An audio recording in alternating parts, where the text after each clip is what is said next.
You think someone is coming to help you. You really do. Maybe you don't say it out loud. Maybe you act prepared. Maybe you've even told yourself you're different, smarter, more aware. But deep down, there's still that quiet belief that when things go wrong, someone will step in. Someone always does right. But what if they do? What if the moment you need help the most is the exact moment no one is coming, and by the time you realize it, it's already too late? Because something feels off. You've noticed it too. The systems that used to feel solid feel slower now, thinner, like stretched fabric about to tear. Emergency services take longer, supply chains break easier. News feels controlled or delayed or incomplete, and nobody explains why. It's like everyone knows something, but no one is saying it out loud. And that's the problem, because the collapse doesn't start with explosions. It starts with silence. Imagine this. It's a normal night. You're at home, phone in your hand, lights on, everything feels fine. Then the power cuts just like that. No warning, no flicker, just darkness. At first, it feels small. Annoying maybe. You check your phone, but the signal is weak. You wait, 5 minutes, 10, an hour, still nothing. Outside, the street is too quiet. No cars, no voices, just a strange, heavy silence. You try to call someone. No connection, and then it hits you. This isn't a normal outage. Something bigger just happened. But what? No alerts, no instructions, no help, just silence. And that's when the first truth begins to sink in. The government isn't coming. Not because they don't want to, but because they can't. And this is what nobody tells you. Systems don't fail all at once. They fail in layers. First, communication breaks, then transport, then coordination. Each piece depends on the one before it. And when one goes down, the rest follow. But here's where it gets worse. You won't see it clearly when it starts. You'll think it's temporary, you'll wait, you'll hesitate, and that hesitation. That's what kills people, because while you're waiting for confirmation, others are already moving, already taking, already surviving. Most people miss this. They think survival is about strength or gear or luck. It's not, it's about timing. And timing is something the system quietly steals from you, because it trains you to wait. Wait for instructions, wait for help, wait for authority. But in a real collapse, waiting is the most dangerous thing you can do. And this leads to the first brutal truth. Help is not delayed, it's overwhelmed. There's a difference. Delayed means it's coming. Overwhelmed means it's already gone. Imagine thousands, then millions, all calling for help at the same time. Police, fire, medical, every line flooded, every unit stretched. They have to choose. And here's the part no one wants to admit. They won't choose you, not because you don't matter, but because they can't afford to. They prioritize what they can control. Critical infrastructure, key locations. Strategic zones, not individuals, never individuals. So while you're waiting for sirens, they're already busy somewhere else, and they're not coming back. But here's where it gets worse. Even if they wanted to help you, they might not be allowed to, because in real emergencies, control matters more than rescue. Movement gets restricted, zones get locked down, orders get enforced. And suddenly, the people you thought would save you become the ones controlling where you can go and where you can't. This is the second truth. Control replaces protection. At first, it feels like safety, curfews, checkpoints, restrictions. It sounds reasonable, necessary even, but the real problem starts when those systems stop adapting, because once control is in place, it doesn't let go easily. Resources get redirected, priorities shift, and your survival, it becomes secondary. You become a variable, a number, a risk to manage, and most people aren't ready for that shift. They still believe the system is working for them, even when it's not. And that belief keeps them trapped. But this is what nobody tells you.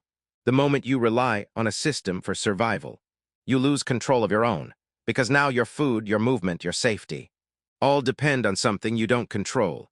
And when that system strains, you strain with it, and when it breaks, you break with it. This is the third truth. Resources don't disappear, they get redirected.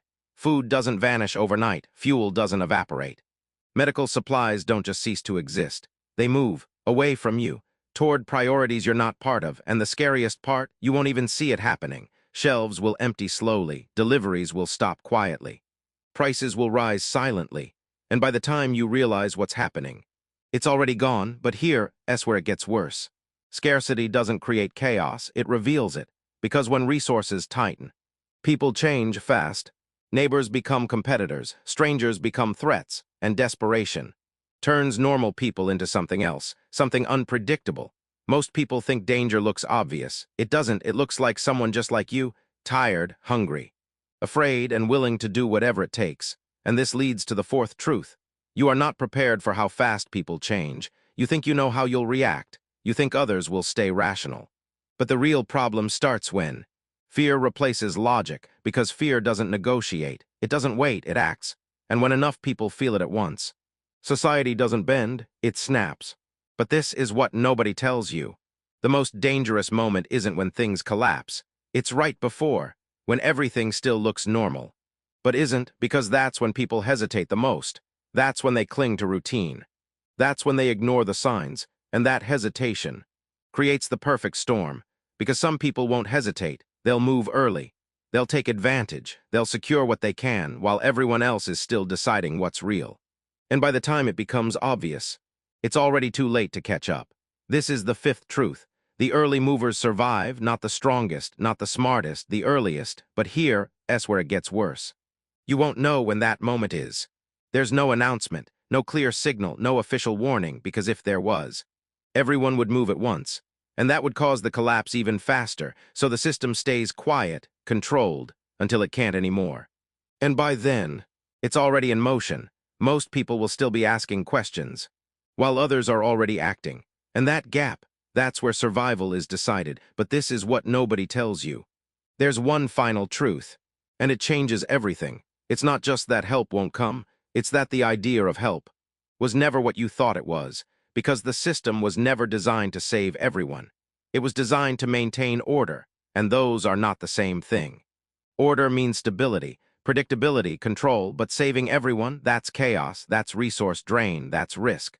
So when the system is forced to choose, it protects itself first, not you.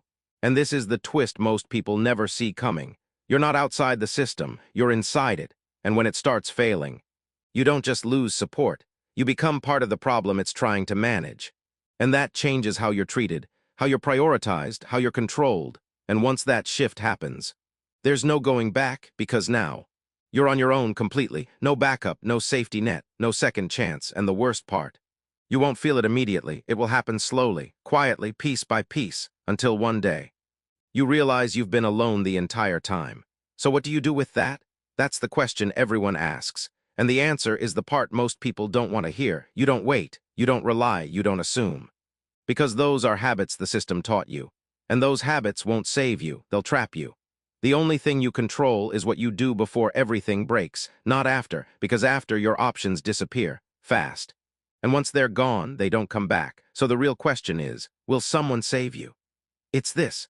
When everything goes quiet, when the lights go out, when the system stops responding, and you're standing there, waiting, how long will it take before you realize you were never supposed to be saved? And by the time you answer that, will you still have time left to act? Because most people won't. And that's what makes this real, not the collapse, not the chaos, but the moment you understand you're already in it.